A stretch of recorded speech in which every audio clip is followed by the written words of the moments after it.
But a smart man learns from his own mistakes. A wise man learns from someone else's mistakes. I'm learning from everyone around me, and I think that that's now our job to take what we've learned and then give it back to the rest of the world so that they can learn, succeed, and hit their goals as well. I feel like I want all my friends to like help me in some way, right? Right. But should they?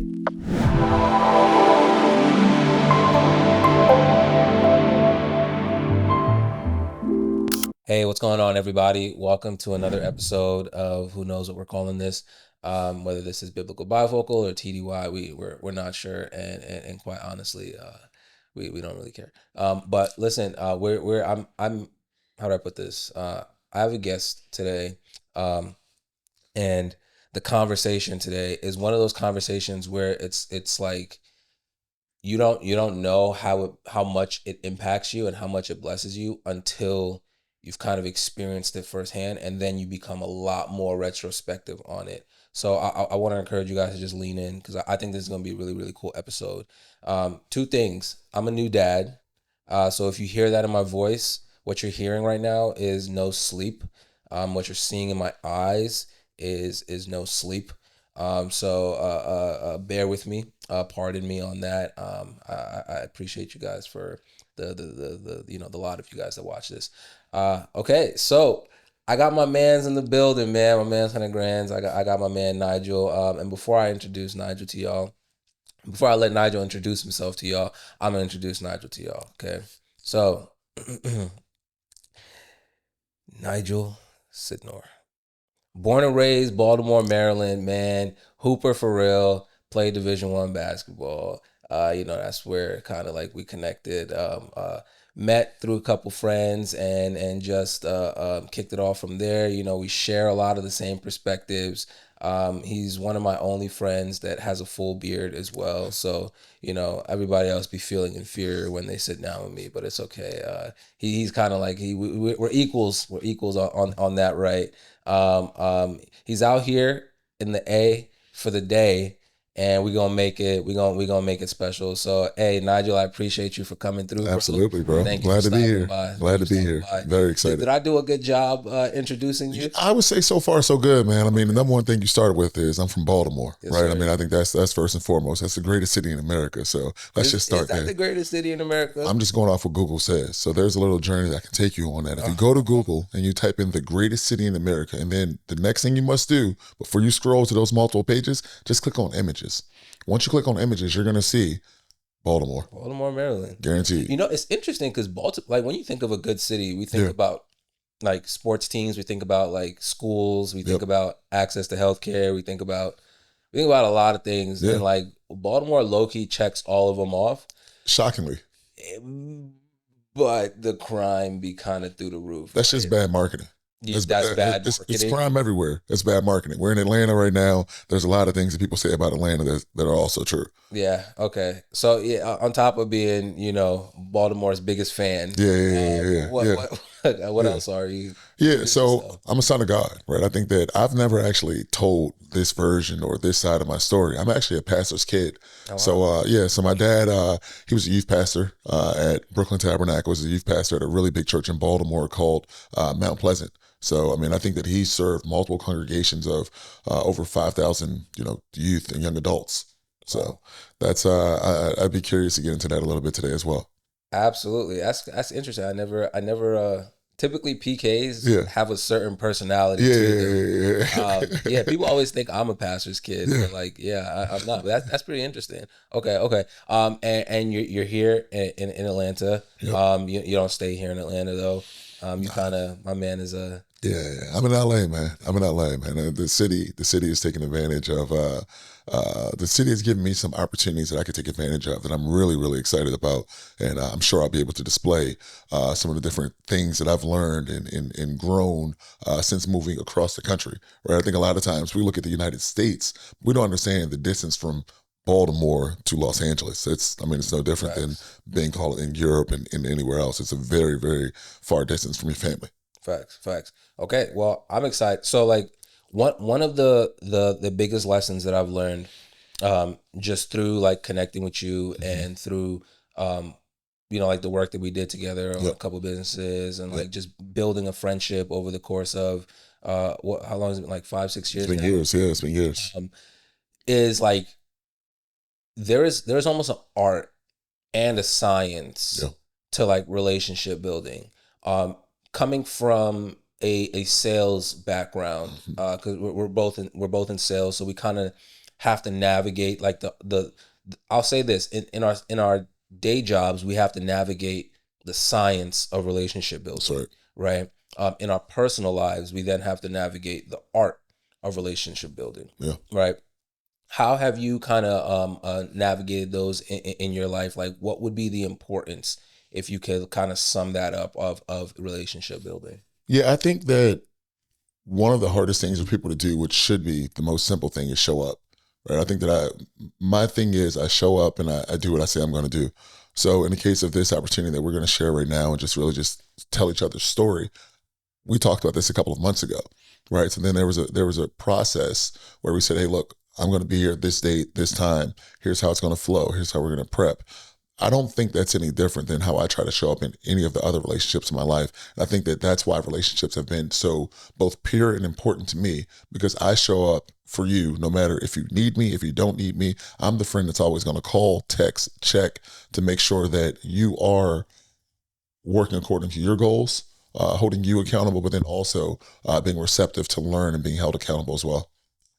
Nah, for real, bro. So like what I'm like when I think about how people build relationships, I Mm-hmm. think people lack intentionality when they build their Correct. relationships. You know, like I could have just like called you and we could have hopped on a FaceTime call. We could have hopped on a Zoom call and did this, Yeah. right? But like there was an intentionality Correct. that came behind, yo, like I respect your time, you respect mine. Like Yep. let's work towards something. And I think that that's kind of what we've lost as we've gotten older Mm-hmm. in our lives. Like I don't know about you, but when I was in college and I wanted to see my friend, I just went to the caf or I Yeah. went to the rec or I went to his dorm room. Yeah. Yeah. Now I to see some of my best friends, I gotta call them weeks in advance. I Mm-hmm. gotta book a flight.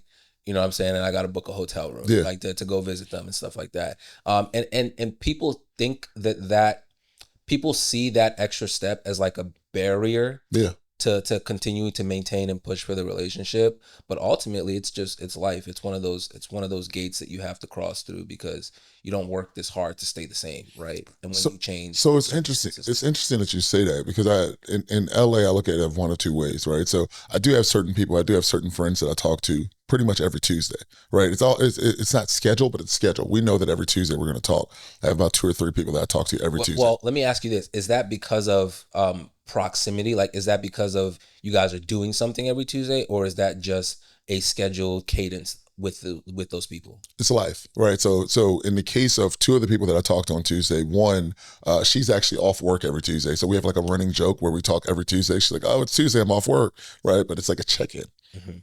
My other friend, he's actually very busy on Mondays, like myself, and Tuesday just happens to be the natural catch-up day that we never scheduled, but it just happens every single week. Mhm. So there is a level of intentionality. Then I would also say that in my call it personal life in LA, I do enjoy running into my friends at the gym or at our favorite restaurants. There's a warm feeling that you don't actually have to plan, but you have something in common with this person, and it's a rejuvenating feeling to see the people and places that you want to be, where you want to spend your time, and where you're growing at. Yeah, that's where I feel like I've made the most of my friendships. It's like you're sprinting dead hard towards a specific goal. Yep, And at some point, you look to your right and you look to your left, and the people that are sprinting just as fast as you, you're like, absolutely, I bet. What's up? absolutely, What's your name? You know what I'm saying? And absolutely. now you guys could like jog together and you maintain, a runner's pace, right? So now you're scratching. Now you're really like you're really scratching a nerve for me because I have other buddies that I go to the gym, right? And again, I met them in the gym, right? And we go through life, but it's like I have a buddy who works out 3 times a day.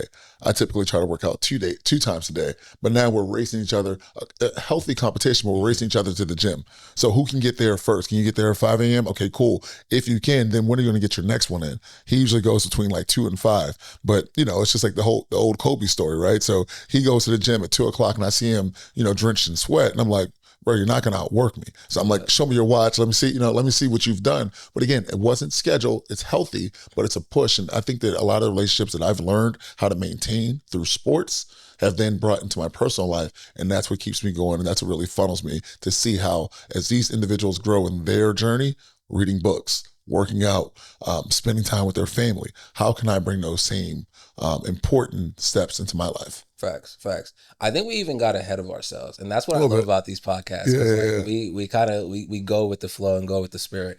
Um, I want to know from your perspectives, Hmm. why relationships even matter. Like, what is the point? Because a lot of people that are Christians, for example, Yeah, they'll say like, "I just need God." God is the only thing I need, or just the Holy Spirit guides me. He's my comforter. He's my best friend. yeah. XYZ. And they become almost like silos to themselves. So, what would you say to that person, or even the person that just does not see the need or has some hurt in their lives? Like, what would you say is the importance of getting back out there to kind of maintain and create friendships? So friendships and relationships have always been gifts of mine. I think that as a collective, we're all great at something. So in the case of a relationship, I've always been someone that likes to learn from people. So I like to always understand and learn, like truly just understand why people are great. So the more unique you are, the more attracted I am to you, because I'm like, oh, okay, well, like, yeah, it's a little different, but the sales guy in me is, why is it different? Why do you do things the way that you do things? How can I learn how you're so great at what you do? And then potentially, if I have the ability to, with maybe another relationship, how can I help you amplify? Like, if I can understand your why and why you do what you do on the day-to-day basis, and I understand someone else's why, and I can potentially put you guys in the same room, I really believe the sky's the limit. I want to see what you guys can accomplish. Facts, facts. Yeah, I also think like, I don't think that we're made to operate independently. Mm, Like, there is no, um, like the Bible even says, like, he who finds a wife finds a good thing and obtains absolutely. favor from the Lord, right? The Bible also says, in Genesis, that God said, "Let us make man Hmm. in our image," right? From the beginning, God also said, "It is not good for man to be alone." So I think that there's an aspect of like, you need relational equity in your life to be able to accomplish the purposes that God has kind of set out for you. I think that what a lot of people do is, because they dream such individualized Hmm. size dreams, they almost eliminate the need for any dependency. God does not operate outside of people, right? God does not operate outside of his chosen tools to do the work, and that is individuals. All blessings come from God through men to men. Yeah, So if we eliminate that man component, right, mankind component, what we actually do is we limit what God can do in our lives. yeah. God made us to operate in relationship. God made us to operate with one another. And when we kind of eliminate that, even rightfully, like even through hurt, we limit what he can do in our lives. And I think that that's part of the danger of limiting, your friendships there. Yeah, but I've always grown up with a dependence. Play sports, right? In sports, there are roles and responsibilities for each person in order for us to win a championship. I may pass the ball to you and you may score. That doesn't make you any more important than I am. I have to do my role so that you can do your role, and then we can then win together. So I've always believed that together everyone achieves more. So I've always looked for people that were stronger in areas that I wasn't necessarily strongest in, so that I could learn, we could be better, but collectively we could achieve our goals. Facts. So that's another thing that I think that deters people from relationship building. Uh, I've noticed this in my life. Every time that I've gotten intentional about doing something Hmm. and intentional about being good at something, I find myself in rooms with people that are way better than me at it. Absolutely. What happens at that point is there's the opportunity to feel inadequate, Mm. and there's an opportunity to retreat from those spaces, to go back into your small pond and live there, rather than be uncomfortable in a larger pond, glean from these people that are better than you at Hmm. these tasks, and ultimately better yourself from it. I think that there's an opportunity for jealousy to creep in, an opportunity for feelings of inadequacy to creep in. But the gag is, it happens to everybody. Absolutely. Like, everybody that you look up to is looking up to somebody as well, and everybody that they look up to is also looking up to somebody, and is always working towards something. So everybody feels inadequate. Like, if there's one thing to like know, is everybody feels inadequate sometimes. You know what Absolutely. I'm saying? And like and it's a healthy feeling because we are limited. Like we are not autonomous, we are not infinite, we are very finite beings. Yeah. um and what I had to like teach myself was those feelings of inadequacy that you're feeling by being in this space right now, throw them out the window because you're in this space. Yep. To be in this space you need to have already achieved a certain level, Correct. right? So like own that, Correct. and then just continue to work towards the ultimate goal. Yeah, I mean, I think that, like you said, the level of inadequacy makes people feel like they don't belong. Through sports, which I think that has been a pillar in my life, I know that from my teammates that I've always worked out with, and as I was growing in my athletic career, there may be someone better at cardio than I am.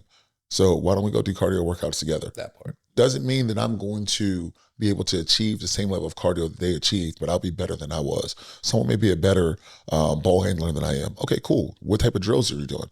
So what I always strive for is that if I can get your best, being that if I could work with you in a realm that you were most passionate about, then I know that I'd be able to chip away 1%, 2%, 3%, 7% over the course of time. And then I think collectively, maybe I would then be able to pour back into your cup the way you pour in my cup. That's a fact. That's a fact. One of the things that I've also realized about friendships is like, and I'll say relationships Mm-hmm. in general. One of the things I've realized about relationships in general is also there are the people that uh, over index on them.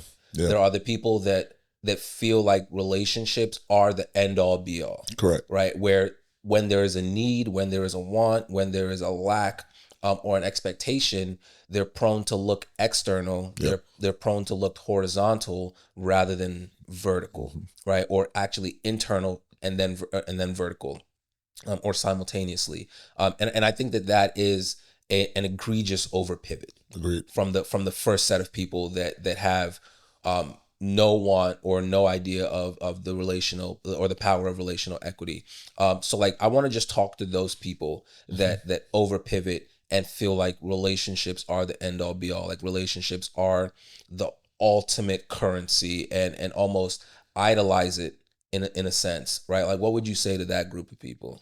Yeah, so I always try to show up as my best self. And I think that the only way that I can show up as my best self is that I need to be able to go back to the habits and the foundation that has been built when I felt like my best self, right? So what was I doing, right? What was my routine? Was I eating a certain thing? Was I sleeping a certain amount of time?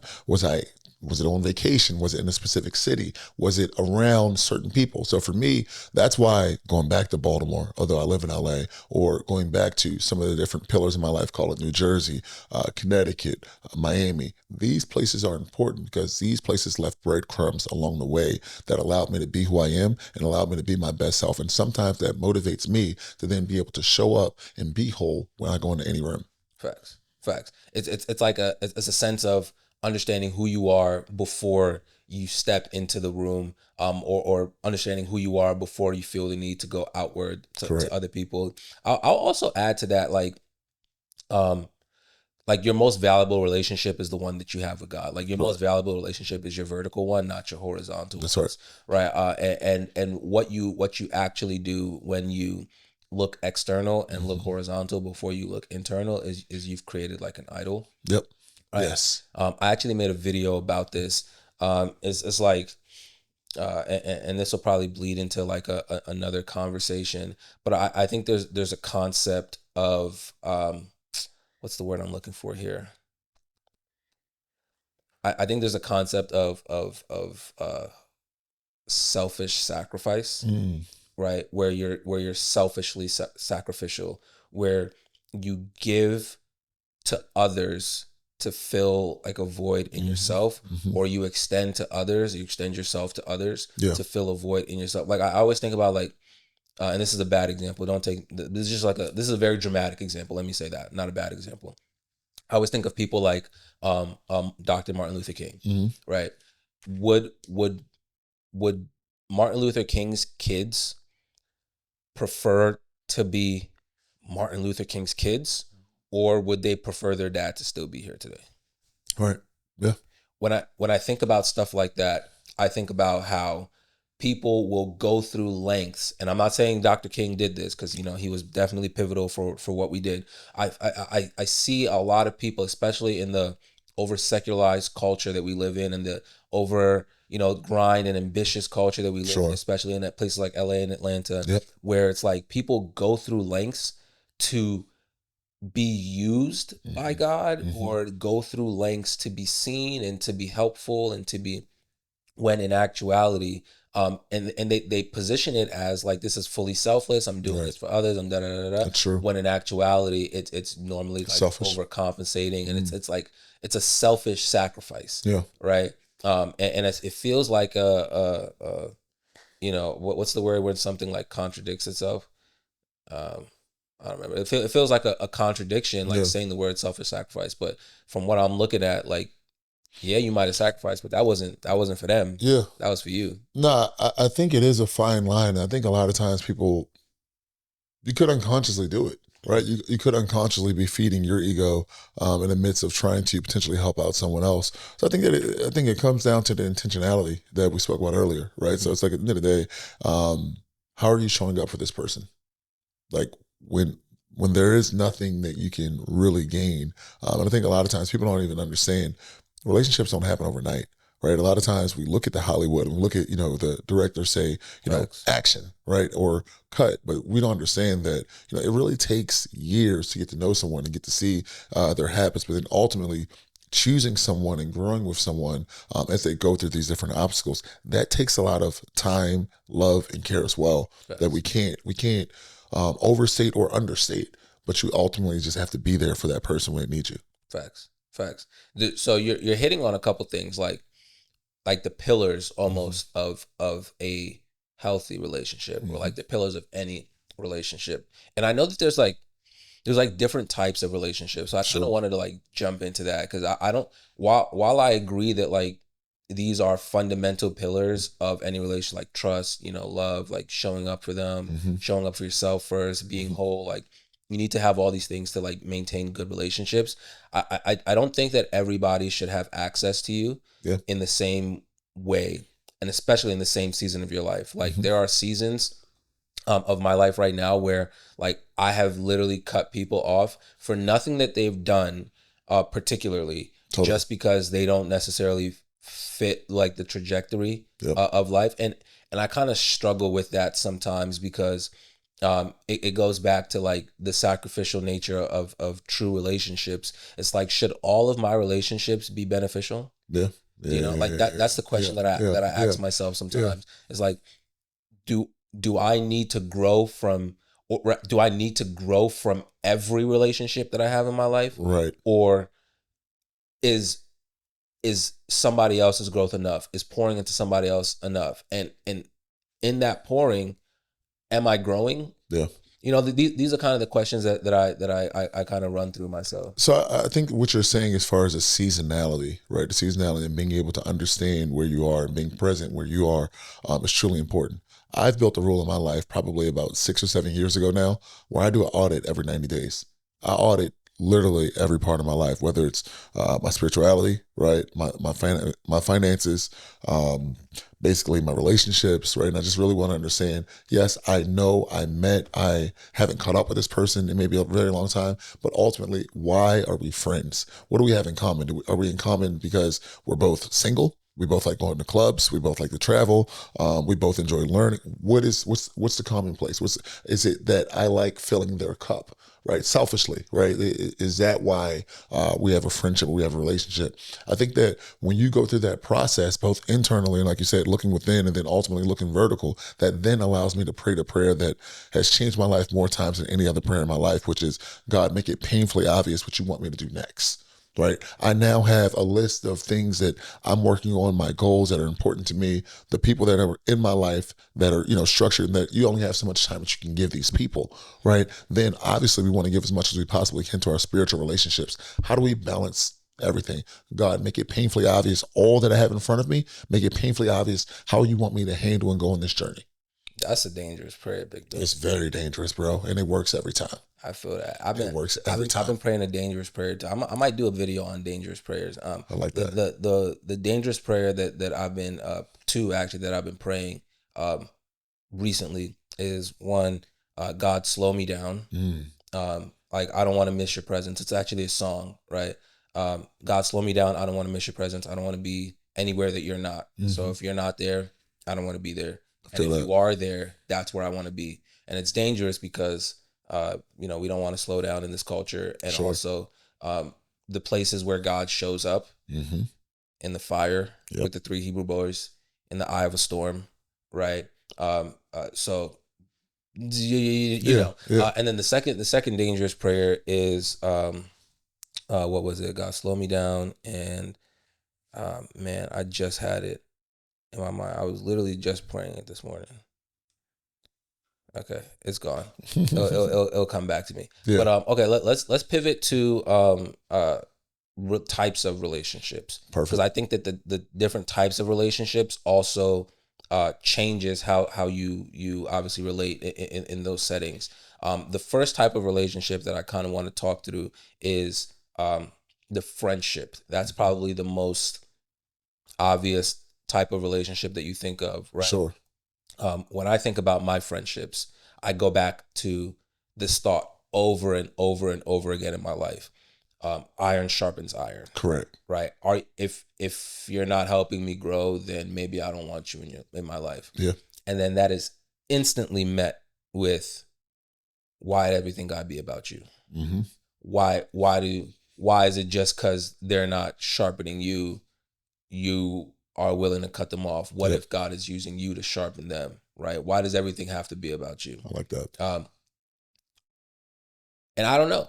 I feel like I want all my friends to like help me in some way, right? But should they?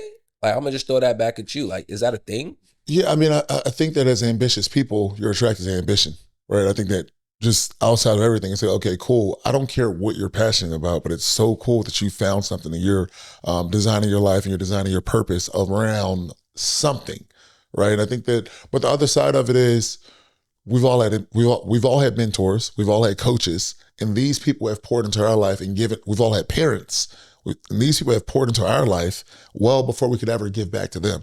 So I think that at a certain point, as a talented individual that's successful, I think that is an obligation that we do have, whether it's volunteering, whether it's coaching, whether it's mentoring, we have to do our part as well. Facts.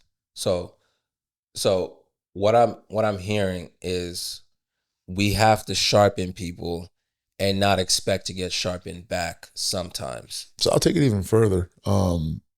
Another place in my life that I've dedicated my life to is learning. From the sales mechanism, how many sales books can I read, learn, podcasts, blogs? The more of this stuff that I learn, I believe that my brother, he now works in sales. My mom, she now works in sales. I have a close friend that I met out in LA probably about 6 months ago or so. I'm reading these different articles and I'm like, I'm sending out blogs, and I'm probably very annoying to these people and I don't care, but I'm sending out blogs and like LinkedIn messages pretty much every day. Hey, I just read this. I thought about you. Hey, I think this might be something that you may be able to benefit from. Why? Because when I first started in my sales career, I had a sales mentor that gave me something that no one else has ever given me, which is his blueprint, where he's made millions of dollars in sales. So I feel obligated, as I see this really good information, and I'm talking about sales, I'm using that as an example, but I'm really talking about life. I have 3 brothers and 4 sisters. They've all gone through different experiences in life. And forgive me, because I know I'm going to ruin this quote, but a smart man learns from his own mistakes. A wise man learns from someone else's mistakes. I'm learning from everyone around me. And I think that that's now our job, to take what we've learned and then give it back to the rest of the world so that they can learn, succeed, and hit their goals as well. Facts. There's definitely that aspect of like sacrificialness that you have to have with friendships.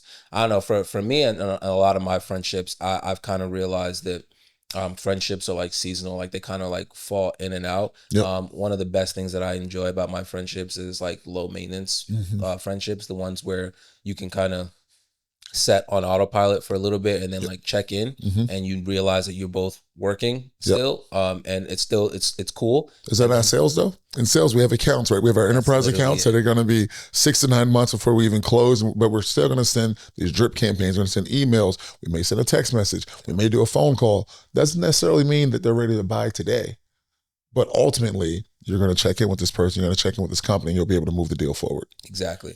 Exactly. And by the way, that's why more Black people should be in sales, by the way, because Couldn't agree more. it's literally relationship building. Hmm. It's like helpful. It's healthy. It's not pressure. It's not car sales. You know what I'm saying? Yeah, I think that, growing up, man, I think sales got such a bad rap. So many of us ran away from it. And I've always seen Yeah, sales a way to get multiple incomes. If you can get a base salary and get a commission based off the deals that you close, that part. I don't know if there's a better, and if you're really good, you got equity in these companies and stocks and stuff. So now you're getting about 3 salaries in one. That Or part. three, it's not salary, 3 incomes in one. And I think growing up, the information that we were given is that you need to have 7 streams of income to achieve your goals. Hmm. But I think that just in that one role, you just accomplished 3. And if you're really good at what you do, those 3 will be enough for you to hit any of your goals. And then you could like leverage it. And then we getting off topic, but just But side note, like for anybody that's interested, reach out.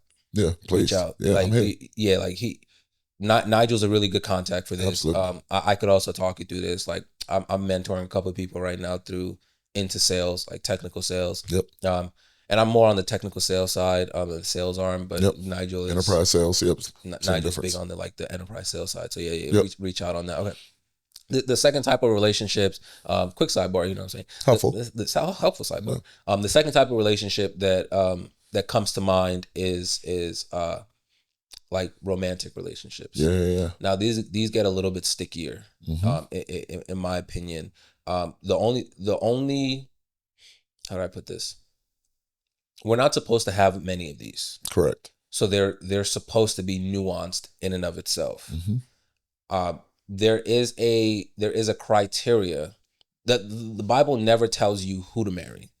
It just tells you what to look for Correct. in a potential like marriage companion, right? The Bible is gray or silent on a lot of things, specific things, but it is very detailed on the principles, the overall principles to look for. So when I think about how to navigate like romantic relationships, Hmm. the thing that always comes to mind is like Ephesians 5, like how husbands are to deal with their wives, Hmm. and how wives are to deal with their husbands. You know what I don't see? What's up? How boyfriends are to deal with their girlfriends. Mm. And I don't know who's watching this, but I just want to tell I y'all like that. something. We gotta stop. There's only two relationship statuses that are recognized. Correct. Right? Single and married. Yeah. Like realistically, Yeah. right? Like you are single until you are married. Yeah. And I think that what has kind of diluted our culture a lot is this idea of like boyfriend girlfriend culture. Agreed. And like this is the boyfriend package, this is the girlfriend package, this is the wife package. Like we are expecting wife and husband duties Correct. from boyfriend and girlfriends, and I think that that's really damaging a lot of our relationships.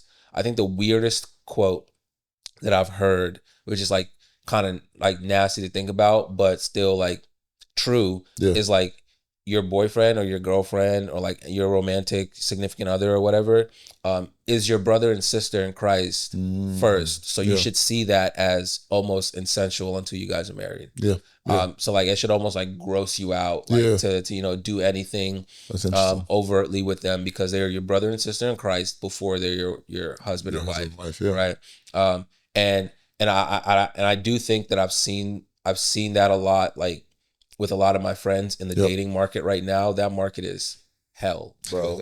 Are you single? Yeah, You I'm single? Not married. So yeah, I was about to say. Not married. Yeah. So you've been you're in the dating market right now. I'm in the dating market. What's really interesting, because I know we talked about dangerous prayers a little earlier. The dangerous prayer that I'm praying or prayed this year was that I wanted the foundation of my relationship to have spirituality in it.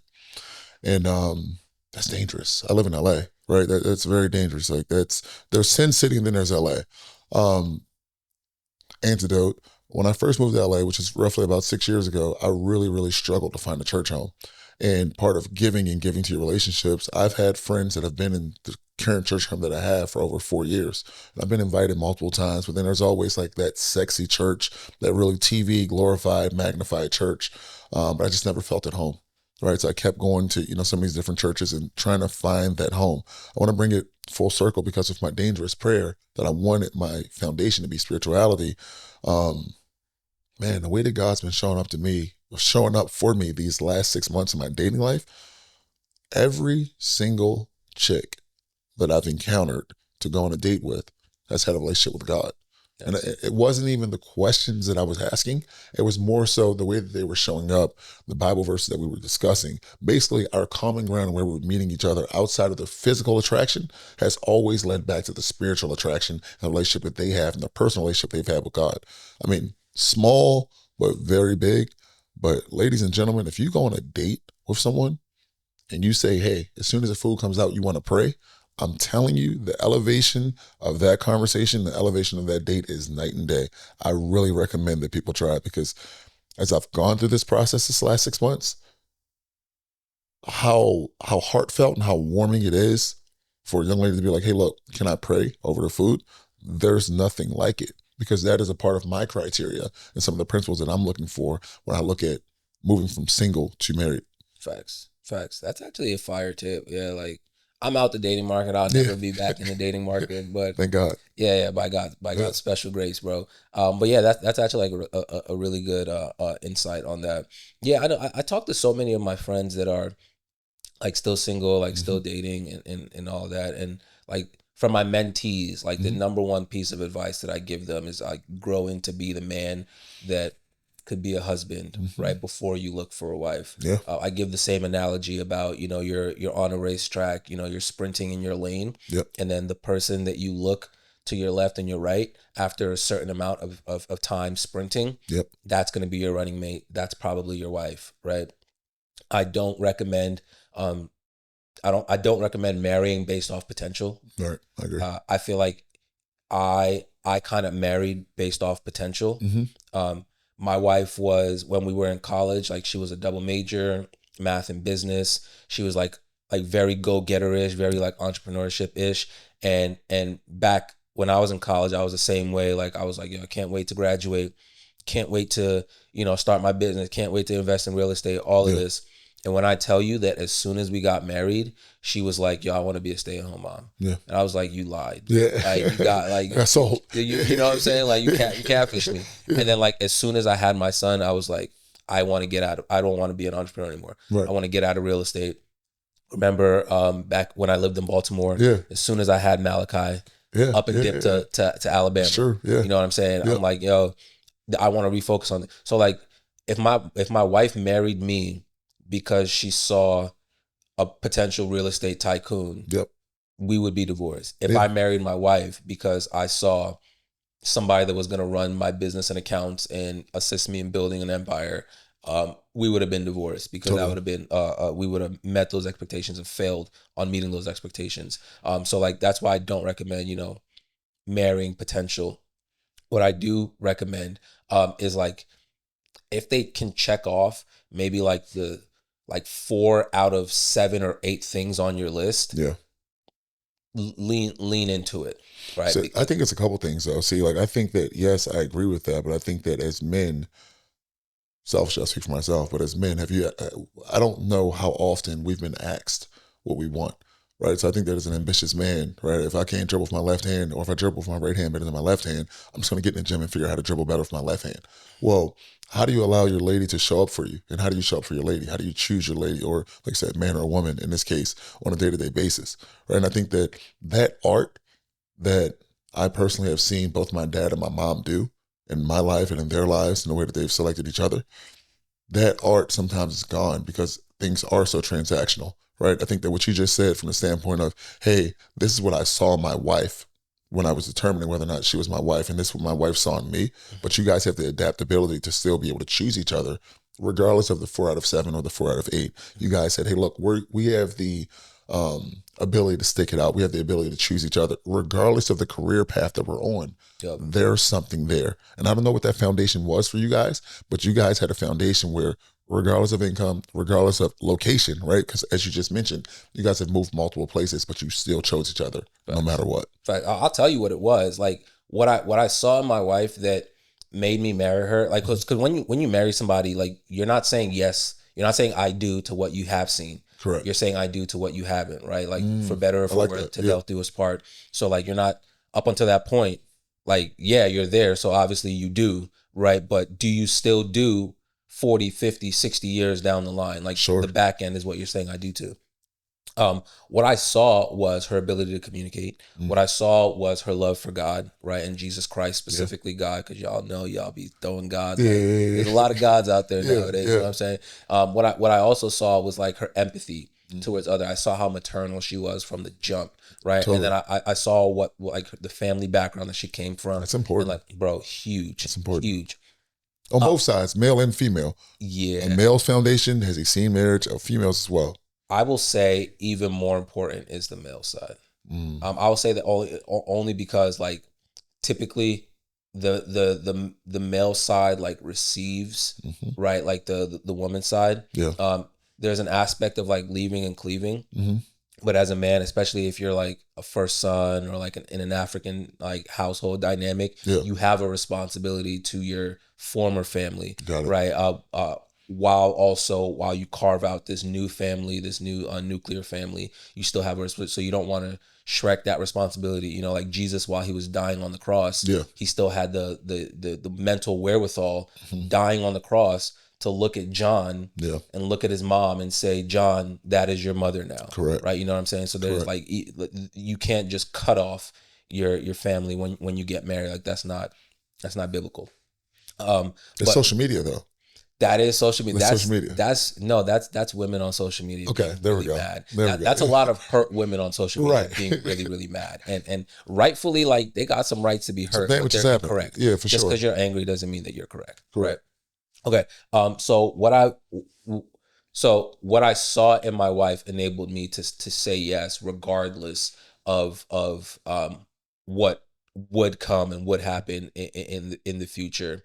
Uh, I guess the third or fourth type of relationship Hmm. that I just want to briefly touch on is like parental and like familial relationships, Yeah. because those are kind of weird Yeah. because you can't choose those. You can't really get out of them. This is good. You know, you can't really. You're kind of stuck with those. Those are locked in, Yeah. right?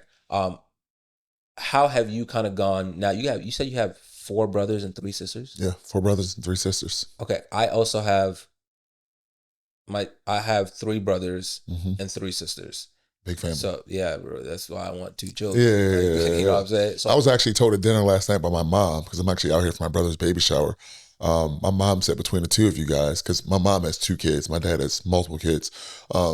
She said she wants 12 grandbabies. between the two of y'all, Yeah. So my brother's on his first one. okay. He said he may do one other, so he told me I have 10 that I need to do I was myself. about to say, you gonna do that with one woman, or you gonna spread them out? I never committed to 12. Okay. I never committed to 12. Thank goodness. Yeah, I never Thank committed to goodness. 12. No, but I think to your point, we didn't get to choose our parents. But if there's one thing that my father gave me when I was younger, right, was he said, take your mom's strengths and take his strengths, my dad's strengths, and he said, make them your own. Not that they're the greatest people in the world, but these are my foundational principles. These are the people that I'm looking up to and I'm seeing every single day. How do I then take the things that have made my dad great and my mom great, but then also you have to be willing to listen, learn, and be attentive as to what does greatness look like in their lives, right? So while that's good advice, if you can't identify greatness or if you don't see them as great or if you don't idolize your parents, then that advice actually falls on deaf ears as well. So I made a video about this a while ago. Because this is what I do now. I be Yeah, making yeah, videos. yeah. But so I said that like a lot of the time that people don't honor their mother and father. Mhm.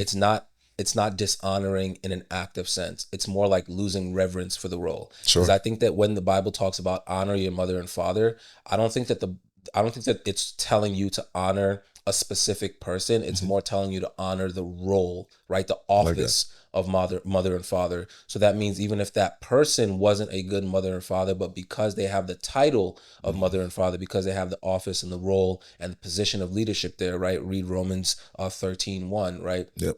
Or Hebrews 13:1. Like, because they have that title or that office, God put them in position there for a reason. So you Correct. need to honor that, right? Correct. Specifically. What I think leads to dishonor Mhm. is when the role itself is dishonored. So if I become a parent and I do a better job than my parent, Yeah. or I feel like I do a better job than my parent, I'm more inclined to dishonor my parent because I have now contempt for the role, Yep. right? Um, the only ways that you honor a role, like I'll never be in LeBron James's position, Right. so I can't talk smack about him. Fair. Kobe Bryant can talk smack about LeBron James. Fair. You know Yep. what I'm saying? Because he's been there. Yep. So you honor a role if it's way above you, way far out of your reach, and you know, you can't ever get there. You have honor for it. Or if you actually get there, if I actually get in LeBron James's role Yep. and I realize how difficult this thing is to maintain, then I have honor for it because I realize I got that. there and I'm like, oh shoot, Yeah. right? What leads to dishonor is when you get in there and you do it well. Mhm. And then you start questioning, why did you make so many mistakes? Yeah. Why did you, you know, do X, Y, and Z this way? Why didn't you do it this way? And I think that a lot of people lean into this this dishonoring Yep. a little bit because they don't have the revelation that people are fallible and people are people. Yeah. And just because you can do it better, because you can do it better, doesn't mean that you can kind of crap on somebody else because you had more opportunity, you've had more tools, you've had more resources than they did. You know what I'm saying? Yeah, I think that in every, first off, leadership is very difficult, right? Leadership is extremely difficult. I think that in every leadership role, you're gonna get a lot right and you get a lot that you can grow from. Coach Ingles used to always say to both Winfield and Jimmy E, man, he used to always say, he said, being a leader has very much to do with making an unpopular decision, right? That's the difference between, call it, a man and a boy, or the way that he instilled his values into us, right? Hey, you got a game tomorrow, or you're going to go to bed at 9 o'clock, and you're going to go to bed at 1 a.m. Unpopular decision. It's a big party of the night on campus. You want to go there. You want to be the cool guy, the athlete on campus, stay out till 1 a.m. But that's the popular decision, and that has an impact on everyone else around you, right?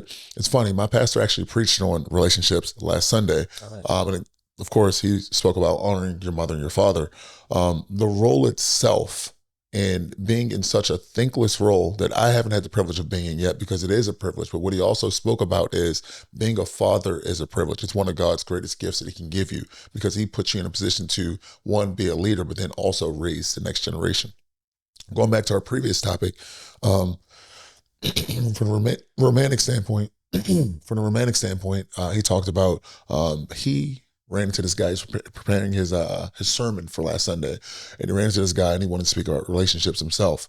And he said, "Hey, talk to this guy. He's at a coffee shop, and he said, 'Hey, man, I've been married for 55 years.'" He's like, "Man, 55 years, man." Yeah, he's like, "Man, how do you do that? This day and age, it's just, it's incredible." And he said, "Do you have any advice for me? I've been married for 12 years now. Do you have any advice for me?" And he said, "Man, the best advice this guy had, that was 55 years old, was put the key in the door and go home every night.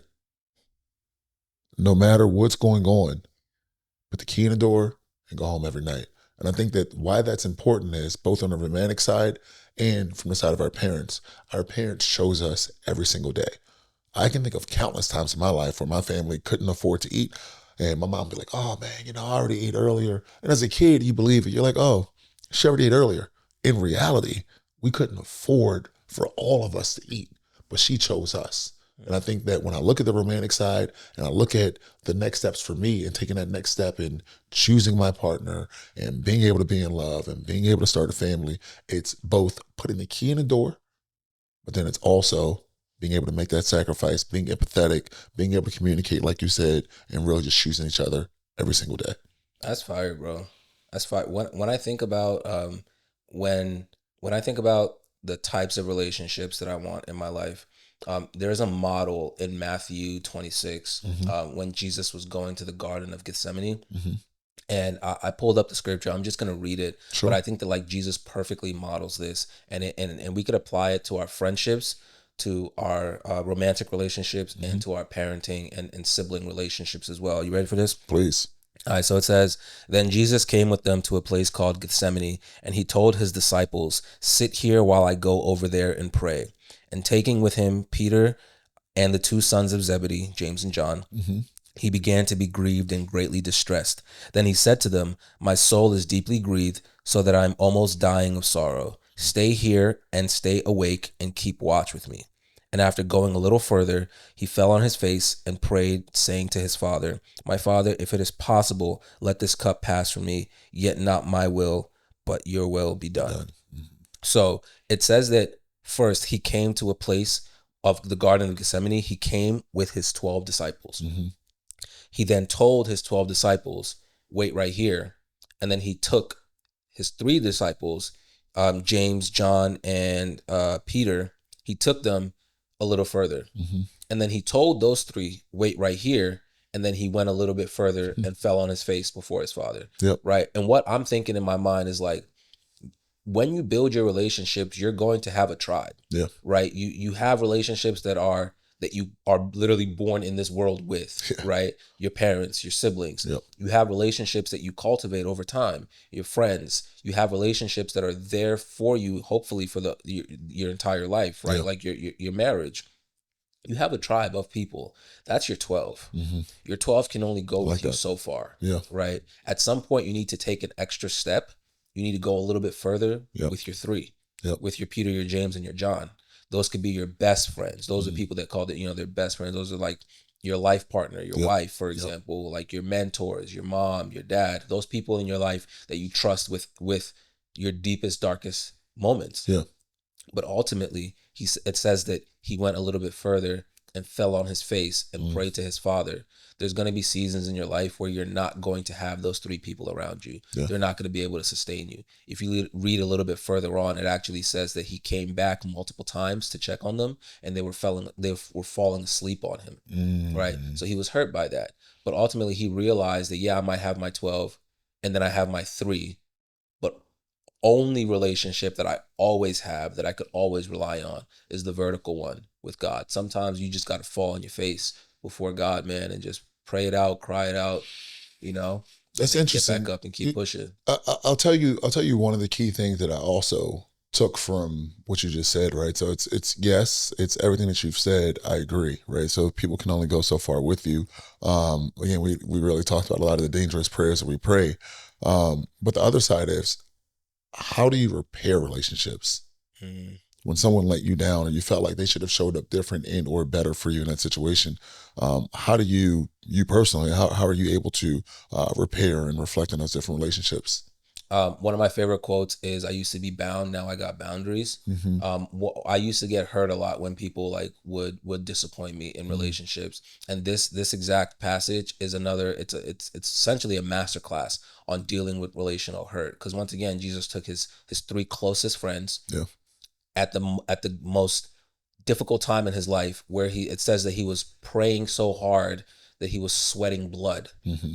And he's asking these people, "Yo, can you pray with me?" Three times they fall asleep on him. Yeah. 3 times. Imagine going back and forth with your Yeah. best friends 3 Yeah. times, and they're dubbing you essentially. Yeah. And what Jesus does ultimately is he lets it go. He forgives them. He continues to move on. He calls them friend. He maintains relational equity with them. I think that what I've learned in my life is, to forgive somebody.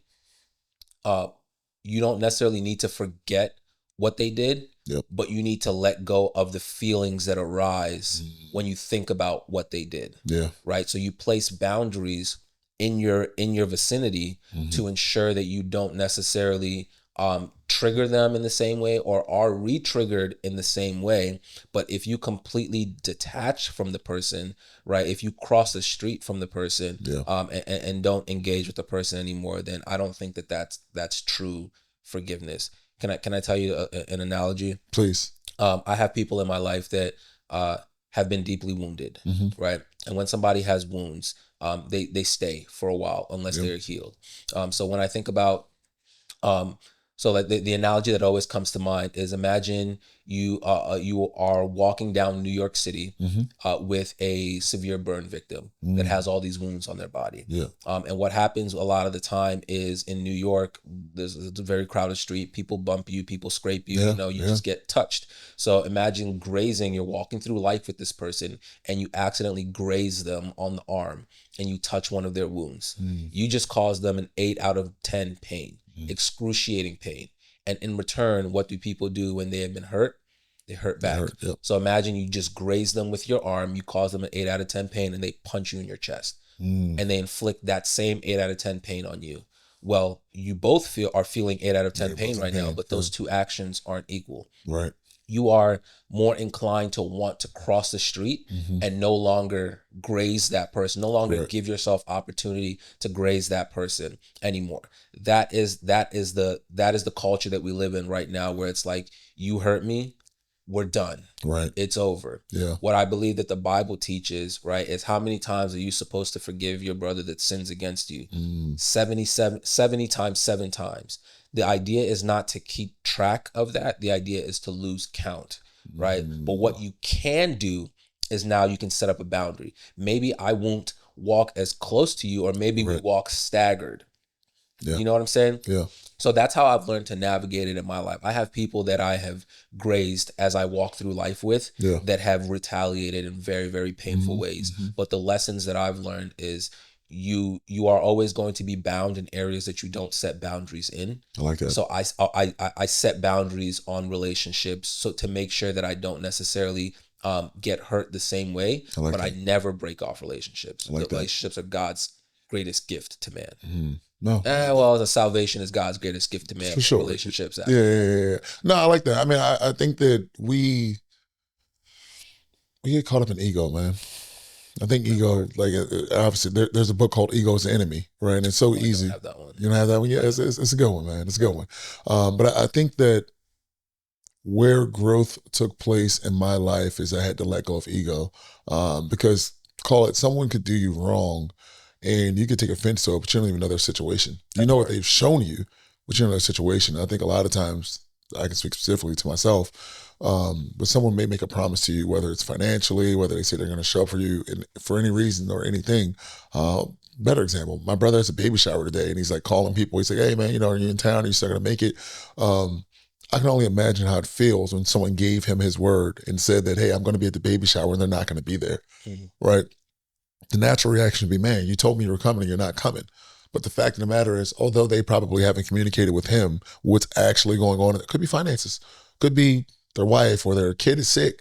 All of these things happen, and they may not even feel obligated to explain that to you.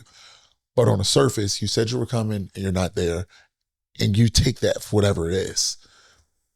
That's where relationships can become really difficult. And I think that's why, when I'm thinking about what you said, communication, empathy, and how you were able to basically use what was important to you. And I think that you probably leverage that as the basis for a lot of your relationships outside of, your wife, but just ultimately just throughout life. Absolutely. Yeah. One of the biggest, how do I put this? One of the things that's affecting and killing relationships most today, I think, is social media as well. And I always hate saying social media, because I feel like I sound old when I say social media. Yeah, we're getting there. Because we pushing 30. We're the adults. We're the adults. We're the adults. That is true. We definitely are the aunties and uncles. Yeah. That's tough. That's tough. When I say social media, I mean Instagram. Right. I mean TikTok. I mean Twitter. I mean all these places where we can go and feel like we're connected to people by watching their lives without actually having any relational equity with them, right? So a lot of surface and no depth. And it reminds me of the seeds that fell by the wayside, right? The ones that fell by the rocks, right? The ones that didn't have enough time, or rather the ones that didn't grow deep enough, right? So when the heat came, they withered away very, very fast. Yep. And I think that the relationships that we're building nowadays are not based on much, right? They're not based on true, authentic interactions. They're not based on honestly worthwhile causes. A lot of us, we connected at the bottom like the letter V. You know what I'm saying? A lot of us connected because we were broke in college. A lot of us connected because we are at this job. A lot of us connected because we deal and struggle with the same sin. Yep. So it's what happens when we heal, right? Are we forming other layers to ourselves, or are we just, I only connect with you because we play 2K together, and that's how we talk. As Jimmy E said, right? He says that he connected us. right? So it's like, hey, look, I put you guys together. You guys aren't friends. You guys aren't family, right? Yo, So Jimmy E is insane, by the way. he's Yeah, out of his mind. I listen. I learned so much. This is the detour. I learned so much from him, like as a person, and like I even started coaching now, and like a lot of Yeah. those lessons like still like resonate. But that dude is like batshit crazy. I'm No, sorry. yeah, I try not to curse on this yeah. pod, but no, he's insane, No, bro. no, there's no one like Um, him. no one like him There's that I've no ever one like met. him. At least great guy. I'm sure he's being used greatly up there in Means the Colombia, best, but but he's different. no, he's different. He's very different. But I mean, I think back to your point, and I guess the season that I'm in my life is I'm seeing a lot of these quotes that we learn from younger ages coming more prevalent into my life. So I think what you described a second ago was easy come, easy go, right? Like, why did we become in a relationship? Why did we become friends, right? Like, what is our foundation? So if we don't put any real work into it, we see it on Instagram all the time. Oh, my friend just went to Africa. You don't know that person. You follow that person. You're a stalker. You're watching their story. You guys are not friends. You guys are not in contact. You guys don't really care about each other. So being able to take that next step and being able to reach depth in that relationship and really just being able to be patient and being intentional, going back to what we talked about a little bit earlier, I think that really allows you to go from a stagnant relationship and then more of a growth-minded relationship and then playing an intricate part where when you have kids, when you have a family, when you go through some of life's challenges, you leverage the spirit of discernment to be able to call this person, learn from this person, move on from that season to the next season. Facts. Yeah, I think that's what I want to challenge everybody watching this to do, like over the next, like the next season of your life. I don't know when this episode is going to come out, but like we're leading into a new year. 2025 is around the corner.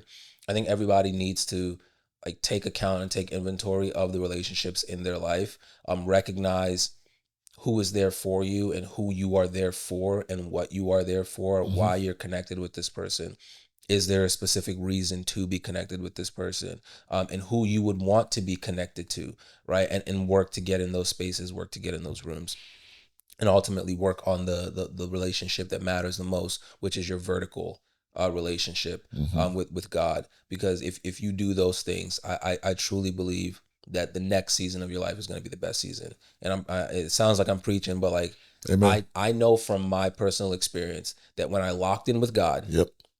and when I locked in with the people that he provided around me, my life has changed for the better. Drastically. Exponentially Yeah, better. it's not even close. So I want to encourage y'all to do the same. Yo, Nigel, thank you, man. I appreciate you, brother. Your time, man. Appreciate it. How can people get in contact with you if they need to? Yeah, I mean, the easiest way is, like you said, social media. I know it's your favorite platform. But on social media, my name's Nigel Sydnor, right? So it's the easiest way to find me, Nigel Sydnor. Really looking forward to connecting with any and all of you. Any way I can be of assistance to you. Leveraging my relationships, leveraging some of the information that I've been able to learn throughout life. I know we had a segment about, potentially working in sales, some good books that I've read over the years, some good podcasts that I've listened to.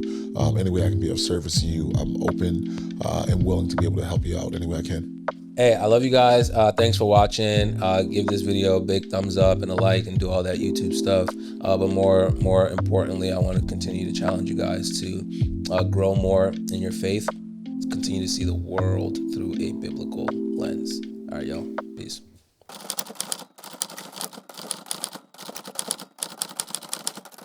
Yeah, I think a lot of times people don't even understand the impact that you're having, right? Because I think that as ambitious people, we continually just go and go and go. And one of my buddies, he blessed me the other day, right? Basically what he said was, he posted a couple days before and he said, hey, look, I'm going to start sending out 2 text messages a day of people that I appreciate and really just letting them know the impact that they've had in my life. And I read it, I saw it, didn't think much of it. Again, social media, whatever.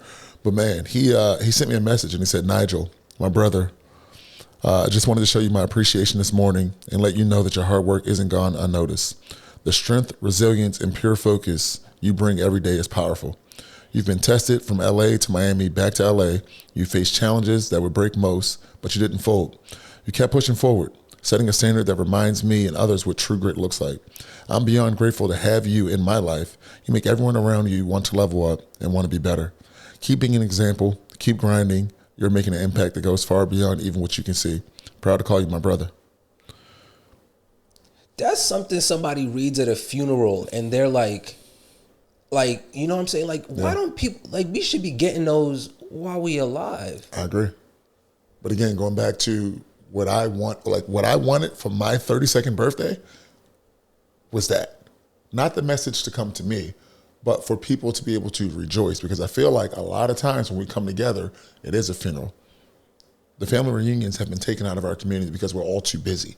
It's just not as important for us to be able to come together and give love and to unite as a family. But these moments, like I want to indoctrinate what he just did to all of my friends because all of you guys are great. When I think about what my most valuable or precious or what makes me feel whole or why I live where I live, why I do what I do, it's my relationships. So many people are like, oh man, the people in LA suck. Oh, I don't like this in LA. Dude, I have the best relationships there is in Los Angeles. Wow. Because we don't need anything from anybody, but we get to give to each other. We get to make the room feel the way that we want the room to feel. If there was one resounding text message that I've gotten after my birthday, it was, man, I felt the intentionality of everyone that was in the room and the energy was incredible. Everyone was handpicked for that room and it felt amazing to be around people that shared the same sentiment and the same thoughts that they share on a day-to-day basis. Wow. I pray that I have that here soon. I pray that I have that here soon. And I'm like, I'm changing the circle that I like look for that in. Mm-hmm. I've been looking for it probably like from like a lot of like my old collegiate friends. Mm-hmm. But it goes back to like where you connect is what you'll likely default to. Yeah. So a lot of the time with like my friends from college, where we connected was at the frat parties Life, or at the, you know, the dorm kickbacks, and you know, we connected over poverty pretty much, and almost failing. And it's a, every time we link back up, there's a temptation to revert to previous roles. That's fair. I don't know if you notice this, but a lot of siblings, like when they get back with their families at like family reunions and stuff like that, there is a temptation to like everybody goes back to the role that they played growing That's up. Interesting, yeah. Right? Like my sister, whenever she comes around, like she becomes the mom of the group again. I become like the mediator. My little brother becomes like the class clown type of personality. When in actuality, when we go into the world and in our different circles, we're not these people. We're not though. You know, we're no longer these people. Right? So that like I think that I need to, in my life, evaluate the circles that I'm looking to form these friendships in, and just maybe change up the locations entirely. I'm gonna give a shameless plug to my church. 2819. I've been going to 2819 consistently, 2819 church, for about 6 months. And when I tell you that the depth of relationships that I've formed and my wife has formed in 6 months with these people is insane compared to the like I've known some friends for 20 years, and I'm deeper and closer with people that I've known for 5 months, for sure. 4 months. And I think it speaks more to the test, like it speaks more to the character of the person, right? And shared interest and just general like personality, rather than like the length of time that you spend with them, or even like the effort that you can put into it.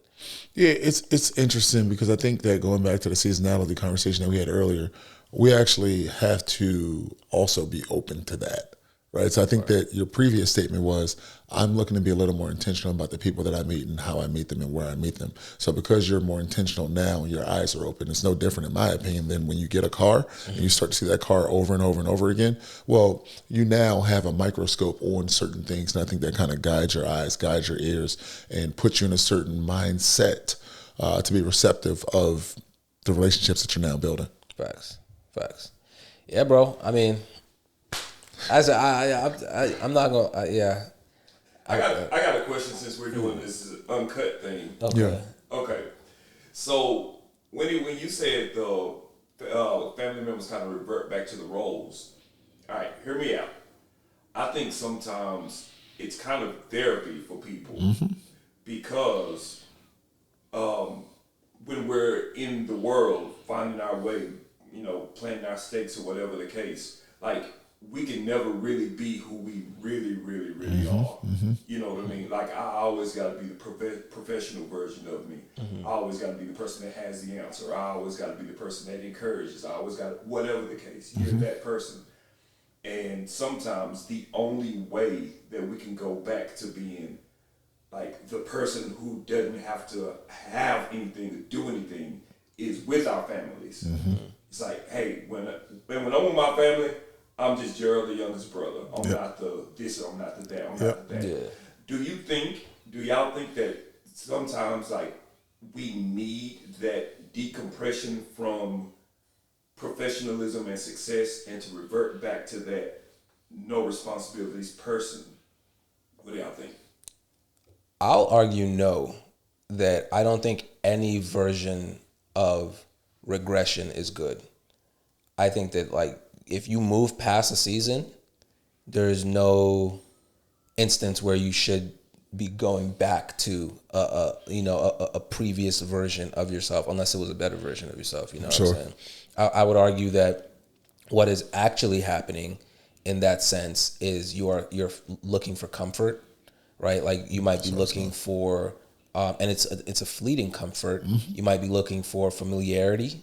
You might be looking for something that feels safe, when in actuality what the Bible says is we're called to more. We are a royal priesthood. If you're a husband now, you're not called to comfort anymore. You're called to a life of sacrificial living.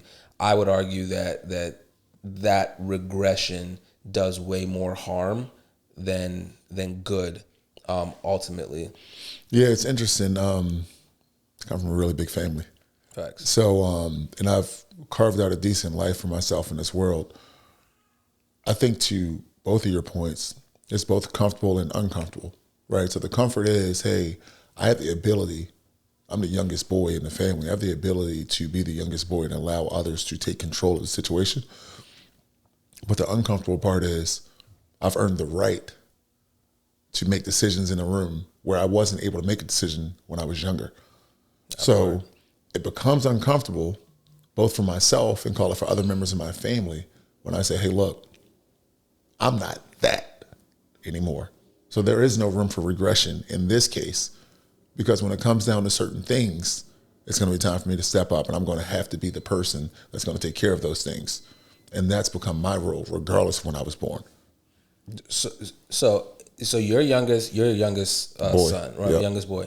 I'm an oldest boy. Okay. So two drastically different worlds Completely of responsibility, different. right? My younger brother, I won't call him little brother because he's bigger than me. My younger brother, right? He is obviously youngest boy, and he kind of acts the same way, right? Yeah. Like when growing up, he was always like light of the room, pretty much.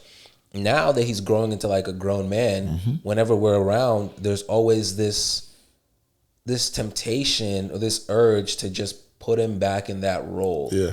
And he almost goes back in that role sometimes. And I'm like, no, like you're not allowed to. Like, because what happens is if I go back to the role of being the dad of the house, now I got two homes. Yep.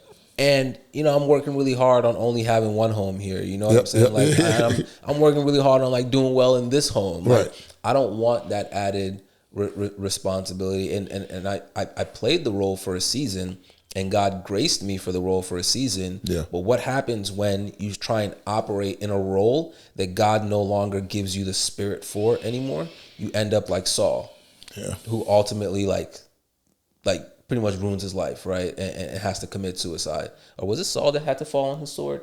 He didn't have to, but he chose to, right? Because he didn't want to die by some like peasant or something. Not peasant, but like some like sword bearer, somebody of low stature, like wounded him, and he was like, "Oh, they're not about to catch him," so he kills himself. But long story short, like when you are no longer graced for a season and you try and operate in that season, I like that. You're gonna feel a lot of pain, and the people in that season and people associated with you are gonna feel pain as well. So I think that like no, younger siblings need to step up, and you can't revert positively or negatively I agree. when you're in those roles. Good question though, bro. Good question. Yeah. That's right. Any other questions? You be asking great questions, man. Man, listen, I'm a host by nature. Yeah, So yeah. I always hear things, but Yo, we got to get you a microphone because like on some of these shows, I think that you would offer like a great perspective. So like, if we can do like a third microphone setup sometimes, and maybe just like That'd be cool. you kind of just ad lib sometimes, you know, on some things that come in. yeah. Like you watch like The Basement, right? With Tim Roth. You know how like Hector be like, I'll be Hector. you could be Hector. Exactly. I'll be Hector. Yeah, let's go with that. Yeah, that'd be cool. Yeah. Cool.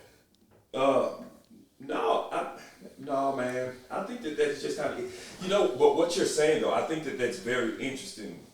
What you're saying because Nigel, you're the youngest. I'm the youngest, yeah. I'm the youngest. Okay. You're the oldest. Yep. We kind of feel closer to in family structure, in family time, that's more comfort. Correct.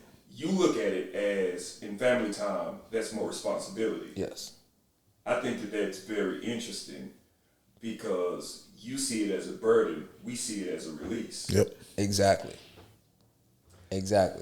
So everybody strap up because like we, because we all pulling the weight now.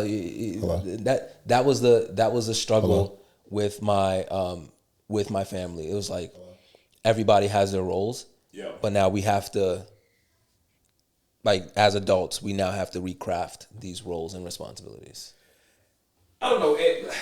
I get that. I think just for me, because the world is so hard and so much is expected of us and expected of me, and like I gotta be, especially in the entrepreneurial sense, that everything Falls on you. Everything falls on me. Everything. So when I go home, I don't want to have the responsibility of another thing. No. I want to go back to the peace and the comfort of, okay, man, I'm with my family, and maybe mama says something unnecessary, uncomfortable at sometimes, or maybe my older brother who may not be as successful in life, he still finds a certain sense of dignity in that place. So like, that's his role, even though like I may financially be doing better, he can feel pride about himself because, okay, So swap those. Okay. Right? Swap like now your brother is like a Fortune 500 CEO, right? And then he still comes home. And then he still has like the responsibility.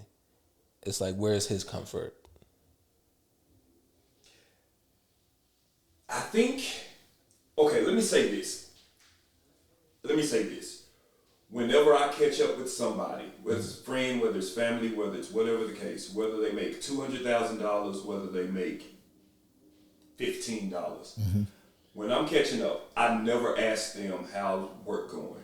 Same. Okay, interesting. Okay, and the reason that I do that is because I don't know if that's a point of pride in their life, or I don't know if that's a point of failure in their life. Okay. But I do know that the relationship that we have, it's a valued thing. So I kind of lean towards. And it'll come up if that is something that's important or prideful, how they're doing in their work will always show up. They'll always say, hey, by the way, it just comes up naturally. I just closed a big deal, or hey, we just signed this contract, or hey, we're working on this new product. That comes up naturally. Right. But at the same time, I try to humanize a person because I believe work is what we do, it's not who we are. Right. So in a world where I live in LA, everything is, hey, what's your name? What do you do? I don't care about what you do, which is why I make genuine relationships. I tend to find out that these people are really talented and they do some really cool stuff. But the foundation of our relationship is, hey, we met at this place. We enjoy each other's company, sports, life, Christianity, whatever, family background, whatever that connection point is, it is. But it has nothing to do with work. Facts. Like I'm talking years later, people are like, oh, what does this person do? Or did you know this person did? Or did?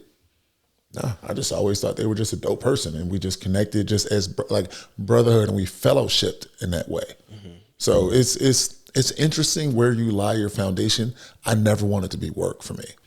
Because let's just say that person loses their job. Then now are you no longer friends with them?